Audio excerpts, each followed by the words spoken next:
not an accident. It's because the environment is created for them to thrive. And I do know, I saw Yinka when we came. When we composed the national conference, I'm sure they were so surprised that even the civil society organization were given a slot to represent themselves in the conference. And there had never been any conference in this country that was so composed. Every segment of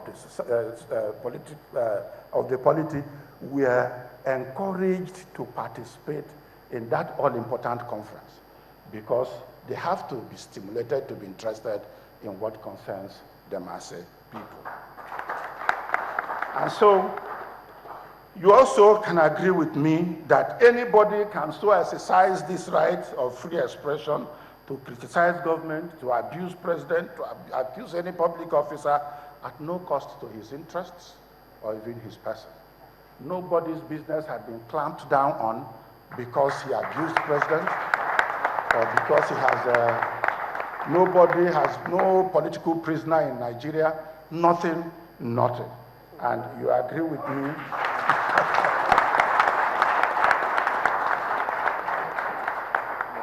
Let me also say that we do note the abuse for which this environment, I mean the freedom of expression environment we have created and generated. It's come to a situation whereby anybody will wake up and accuse the other of unsustainable things.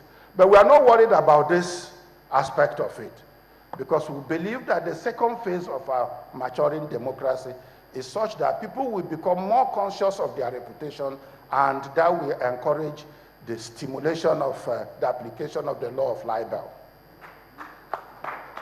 It is our conviction that in every democratic society, it is only the law of libel that will restrict the freedom of expression. And so we are optimistic that as we grow, as our democracy matures, naturally the law of libel will come to play and people will know what to say and what not to say. But first, for us, we are at liberty. You are at liberty to say what you want to say, join any camp you want to join, say whatever. It does not matter to us. We enjoy it.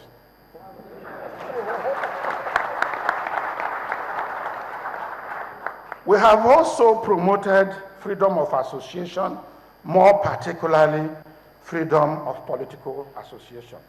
Politicians are not only at liberty to cross carpet these days, parties have the liberty to merge in order to fight the party in power.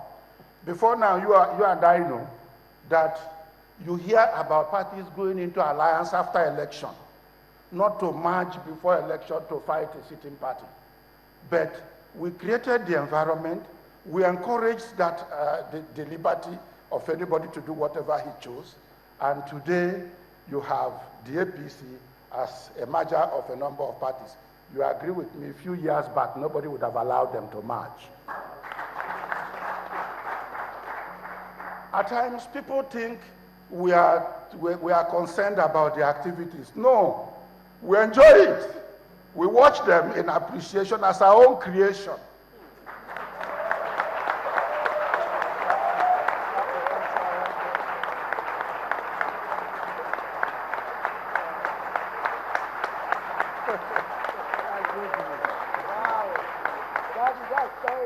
In fact, I believe that the opposition APC should be very grateful to Mr. President.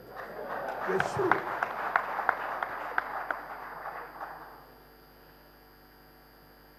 Well, let me also say that you can agree with me that Mr. President has expanded the political space.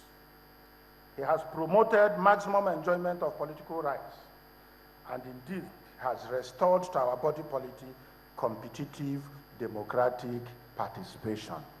We enjoy it. We want everybody to come on board. That will strengthen our democracy.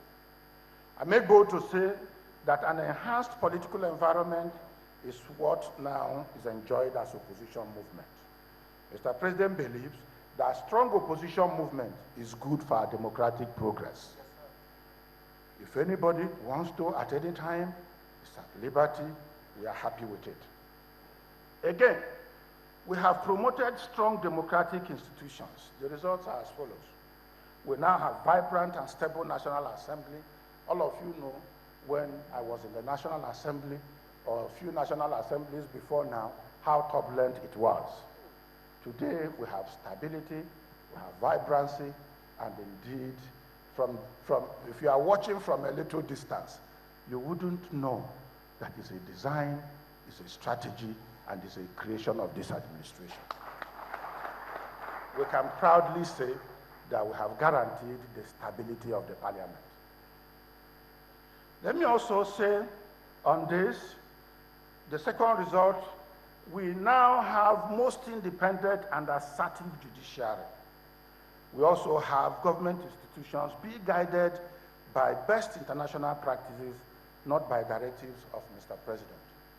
And you can agree with me that every institution of government operates largely very, very independent, without any interference from anybody.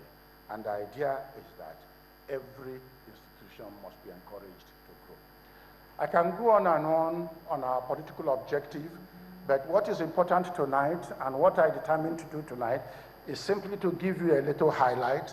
And we are producing a book on the reforms we have introduced in this administration.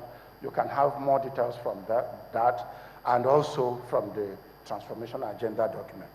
But for us, our political objective to build a viral democratic system is yielding a result, few of which I have just enumerated. I'm rounding up. But before I go, let me also just do a little on our economic objective. And like I said, for want of time, I thought I should have done the social, but I can stop here.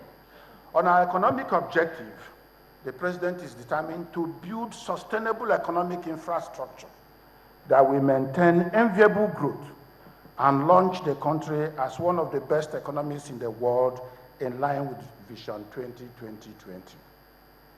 For this, we have promoted inclusive growth, and I will quickly enumerate the result. Following the rebasing of the economy, which captures inputs from all sectors of the economy, Nigeria became automatically the biggest economy in Africa.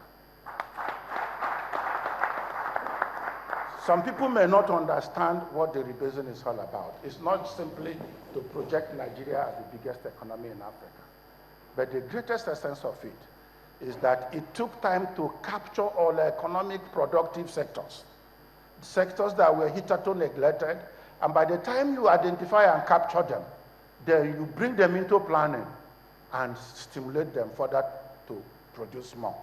And I want to tell you that arising from that exercise, our economy had assumed a new momentum, and you can be sure that in the next generation to come, you will have a different story to tell.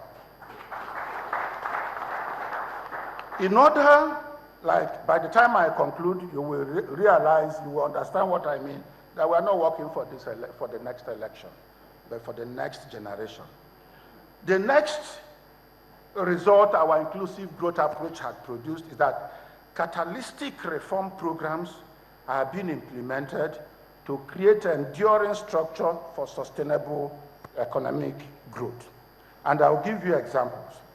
Take, for example, of such reforms, the consolidation of pension reforms to catalyze pension administration, the creation of mortgage refinancing company to catalyze the housing sector, the creation of PIB to catalyze the petroleum sector, the unbundling and privatization of NEPA to catalyze the power sector, the creation of a new Ministry of ICT to catalyze the emerging ICT sector, the creation of Industrial Revolution Plan to catalyze the manufacturing sector, the creation of venture capital funds to catalyze private initiative and employment, sector-wise waiver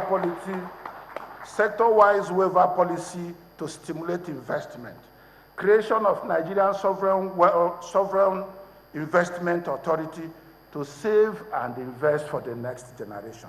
How many of us know that the major mandate of Nigerian sovereign investment authority is to manage, 1, the future generation fund, 2, Nigerian infrastructure fund, 3, the Nigerian Stabilization Fund.